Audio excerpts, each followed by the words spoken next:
There's a strange twist buried in how aging affects the body. The people who try hardest to eat well are often the ones who run into trouble first. Someone who eats fast food every day without a second thought may never think twice about their health choices, while a person who reads nutrition labels, swaps white bread for whole grain, adds fruit to every meal, and reaches for the low-fat, vegetable-packed soup can end up doing real harm. Not because they're careless, but because the advice they're following was written for a younger, fully functioning body. That's the core problem. Somewhere past middle age, the body quietly starts operating under a different set of rules, and almost nobody announces the change.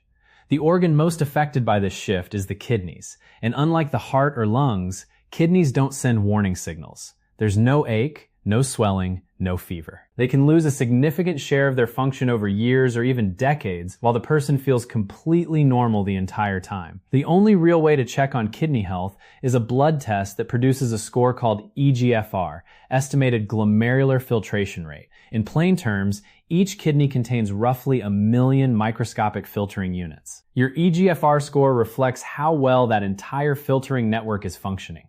A result above 60 is considered normal. Anything below that threshold is classified as chronic kidney disease, meaning the filters are operating at reduced capacity and gradually losing more ground over time.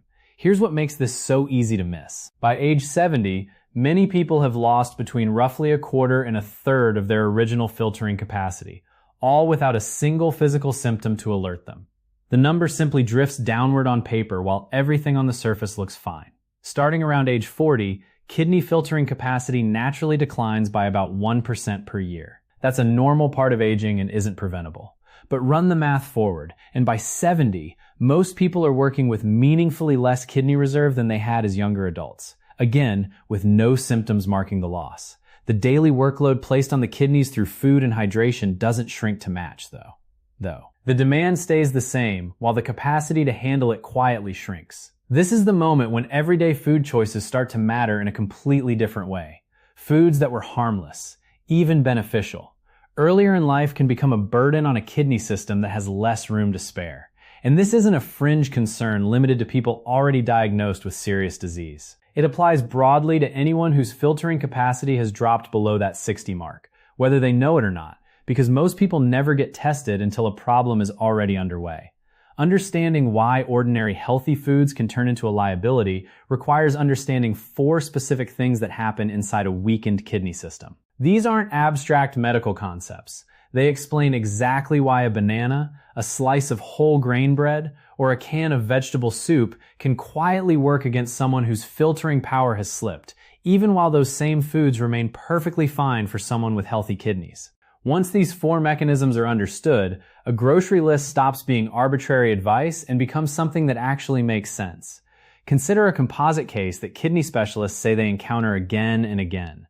A retired teacher in her early 70s. She walked daily, took her medications faithfully, never smoked, and looked, by every outward measure, like a model of healthy aging. During a routine blood draw, her doctor noticed a slightly elevated creatinine level, a waste product that healthy kidneys normally clear out efficiently. That small flag led to an eGFR test, which came back at 52, already below the 60 threshold, already classified as stage 3 chronic kidney disease. The guidance she received was fairly standard. Watch her diet, come back in 6 months. So she did what any conscientious person would do. She researched. She switched from white bread to whole grain bread and cereal. She added bananas and avocado because she'd read potassium supports, blood pressure, and vascular health. She started making canned tomato soup for lunch because it was quick, low in fat, and had vegetables listed right on the label. On her morning walks, she sipped a sports drink to stay hydrated and replace electrolytes. Every one of those choices seemed sound. Every one came from a reputable source. And 6 months later, her eGFR had fallen from 52 to 38, a slide from the early part of stage 3 into a more advanced stage.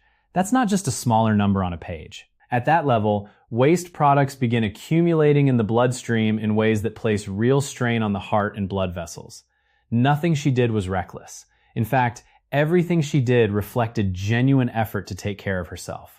The problem was that nobody had told her the rules had changed the moment her filtering capacity dropped below that critical threshold. The foods she'd been told for years were smart. Protective choices had, in her specific situation, become a source of extra strain on an organ system that no longer had the reserve to handle them easily. This is precisely the gap that catches so many people off guard. General health advice assumes a body with full kidney function, and very few people ever learn that their own filtering capacity has quietly dropped below that assumption. Without the eGFR number in hand, there's no way to know that the rulebook has shifted.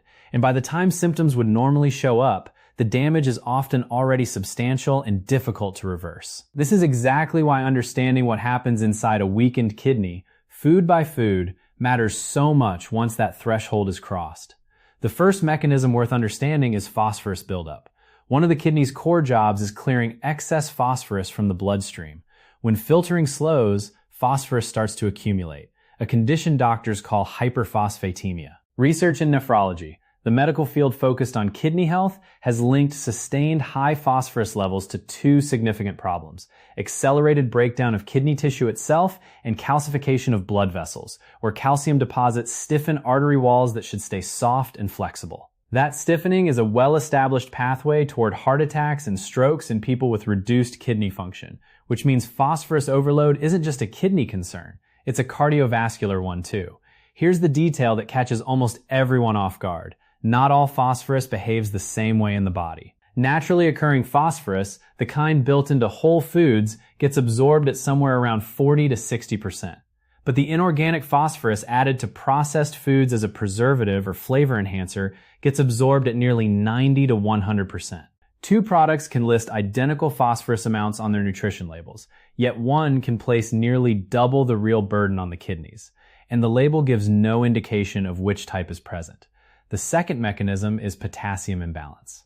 Healthy kidneys maintain blood potassium within a tight range, which matters enormously because the heart depends on that balance to beat with a normal rhythm. Too much or too little in either direction can disrupt the heart's electrical signaling. When kidney function declines, excess potassium stops being cleared efficiently and begins to build up, a state called hyperkalemia. Cardiology research has identified elevated potassium in people with reduced kidney function as a leading cause of dangerous, sometimes life-threatening heart rhythm disturbances. The cruel irony is that many of the foods promoted for decades as heart healthy, bananas, avocados, oranges, dried apricots, spinach, are also among the highest potassium foods available. For someone with healthy kidneys, these remain genuinely beneficial choices. But once eGFR drops below 60, the same foods that protect a healthy heart can push a compromised system toward a genuine emergency. Picture a composite case, a woman in her mid-70s who became intensely focused on heart protection after her husband's heart attack. She added avocado to her daily meals, started a potassium supplement she'd read about, and worked spinach into nearly everything she cooked. Her medical chart already noted reduced kidney function, but in a rushed appointment centered on blood pressure and cholesterol, her diet never came up. One morning, she woke with a racing heartbeat, weakness, and dizziness. In the emergency room, her potassium level came back well above the safe ceiling. She recovered, but the underlying lesson stands out sharply. She believed she was protecting her heart, and in doing so, she was putting it under serious strain. The third mechanism is protein overload. Every time the body processes a large amount of protein, the kidneys have to work harder to filter out the resulting waste products, primarily urea and related compounds. In a healthy kidney system, there's plenty of reserve capacity to handle that spike. But in kidneys already operating near their limit, there's no reserve left to draw on. Every substantial protein load becomes work performed at the very edge of what the system can manage. Repeated over and over, this pattern gradually wears down the filtering units themselves, a process researchers call glomerular hyperfiltration. Kidney research has drawn a direct connection between high protein intake and accelerated decline in filtering capacity among people who already have some degree of kidney impairment. This mechanism matters most for a specific group. People who've been advised, often correctly, to increase protein intake after 60 to preserve muscle mass. That advice remains sound for someone with healthy kidney function. But the moment filtering capacity drops below that 60 threshold, standard protein guidance stops applying the same way. Consider a composite case of a retired, physically active man in his late 60s whose doctor recommended more protein to protect his muscle mass. He added protein shakes, chicken breast at nearly every meal, and protein bars as snacks. His eGFR had already been sitting at 54 for 2 years, technically below normal, but nobody connected that number to his new eating pattern. Over roughly 14 months, his score dropped from 54 to 41, a full stage of decline while he followed medical advice exactly as given. The fourth mechanism is sodium overload. Ordinary table salt is normally flushed out efficiently by healthy kidneys. As filtering capacity declines, that ability fades too, and sodium begins accumulating in the body. Water follows sodium, increasing blood volume and raising blood pressure. An elevated blood pressure directly damages the small blood vessels inside the kidneys, the very structures already working at their limit. It becomes a self-reinforcing cycle. Weaker sodium clearance raises blood pressure, and rising blood pressure further damages the kidney's ability to clear sodium. Public health authorities have identified dietary sodium as a major factor accelerating kidney disease progression. Consider the math. A standard can of soup can contain somewhere between 800 and 1,200 milligrams of sodium per serving, while the recommended daily ceiling for someone with kidney disease sits around 1,500 to 2,000 milligrams total. A single bowl at lunch can consume roughly half of an entire day's sodium allowance before any other meal is eaten. This plays out often among people managing serious illness, where the priority naturally shifts toward keeping calories and convenience up. Canned soups, packaged meals, electrolyte drinks, without anyone flagging that kidney function was already compromised going in. Months of accumulated sodium and phosphate additives can push someone from moderate kidney impairment to a stage bordering on dialysis, often without anyone connecting the pattern until much later. With those four mechanisms in mind, 4 everyday food categories stand out as the most common contributors to kidney strain in people over 60. Not because they're inherently unhealthy, but because they deliver exactly the kind of load a weakened filtering system struggles to handle. The first is processed and cured meats. Ham, bologna, salami, hot dogs, sausages, and deli meats generally. These carry a double burden. A small 2-ounce serving can contain 500 to 600 milligrams of sodium, meaning a couple of sandwiches can consume a third of an entire day's sodium budget. On top of that, these products are frequently loaded with phosphate preservatives, exactly the highly absorbable inorganic phosphorus described earlier. Kidney health organizations specifically flag phosphate additives in processed meats as one of the most under-recognized risks for people with declining kidney function. Reading ingredient labels for anything containing the word phosphate, sodium phosphate, diphosphate, triphosphate, phosphoric acid, helps identify these hidden sources. The second category is high potassium fruit. Bananas, oranges, tangerines, kiwi, avocado, dried apricots, and prunes. None of these are unhealthy in general. They're excellent choices for someone with normal kidney function. But once eGFR drops below 60, these same fruits can deliver more potassium than a slowed filtering system can clear. The solution isn't to eliminate fruit altogether, but to swap toward lower potassium options. Apples, blueberries, grapes, strawberries, pears, and watermelon offer similar nutritional benefits with a gentler potassium load. The third category surprises most people: whole grain bread and bran-based cereals. These have been promoted for decades as a nutritional upgrade over refined white bread, and for people with healthy kidneys, that's accurate. The fiber and slow-release carbohydrates offer real benefits.